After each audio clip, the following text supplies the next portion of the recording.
कर चमन चमन में बगावतूं नए नस्ल खे जोड़े विंदासी कर छन छन छेर चढ़ावटूं जंजीर ही टोड़े विंदासी तू हीणू जंहिंखे चाहीं थो से दहे सर सिंध जा थींदा तू हीणू जंहिंखे चाहीं थो से दहे सर सिंध जा थींदा ही कात कुहाड़ा ठपे अची सब तुंहिंजा कंध कपींदा ही कात कुहाड़ा ठपे अची सब तुंहिंजा कंध कपींदा।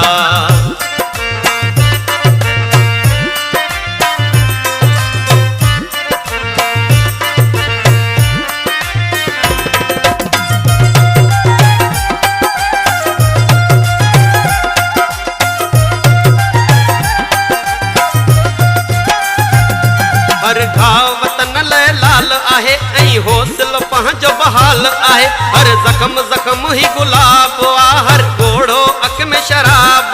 रखी सीने में असां धरती कंदा रोज़ ही हलचल आयूं काई बाख बिरह जी फुटी पए थींदा तंद ततल ही आयूं हिन आज़ादीअ जी वेड़ जले ही बाहि जा शोला थींदा ही कात कुहाड़ा ठपे अची सब तुंहिंजा कंध कपींदा ही कात कुहाड़ा ठपे अची सब तुंहिंजा कंध कपींदा।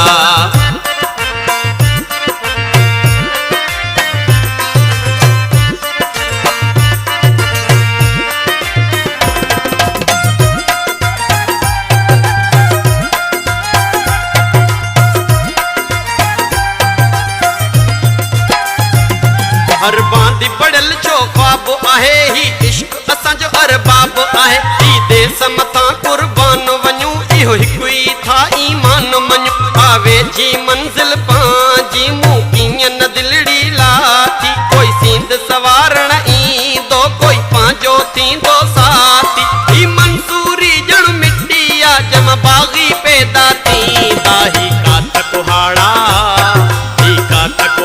ठपे अची सब तुंहिंजा कंध कपींदा ही कात कुहाड़ा ठपे अची सब तुंहिंजा कंध कपींदा।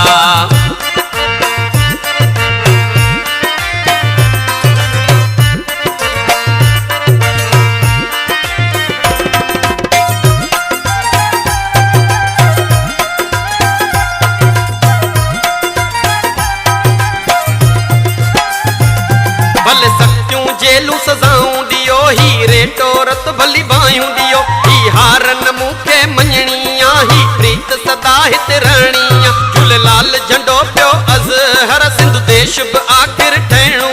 ही कूड़ दगा जो कालम बस केसी आख़िर रहणो रहंदो इश्क सलामत धरतीअ जो जेकी धरती सां हिन जुड़ंदा ही कात कुहाड़ा ठपे अची सब तुंहिंजा कंध कपींदा ही कात कुहाड़ा ठपे अची सब तुंहिंजा कंध कपींदा कर चमन चमन में बगावतूं नए नस्ल खे जोड़े विंदासी कर छन छन छेर चढ़ावटूं जंजीर ही टोड़े विंदासी तू हीणू जंहिंखे चाहीं थो ही दहे सर सिंध जा थींदा तू हीणू जंहिंखे चाहीं थो ही दहे सर सिंध जा थींदा ही कात कुहाड़ा ठपे अची सब तुंहिंजा कंध कपींदा ही कात कुहाड़ा ठपे अची सब तुंहिंजा कंध कपींदा।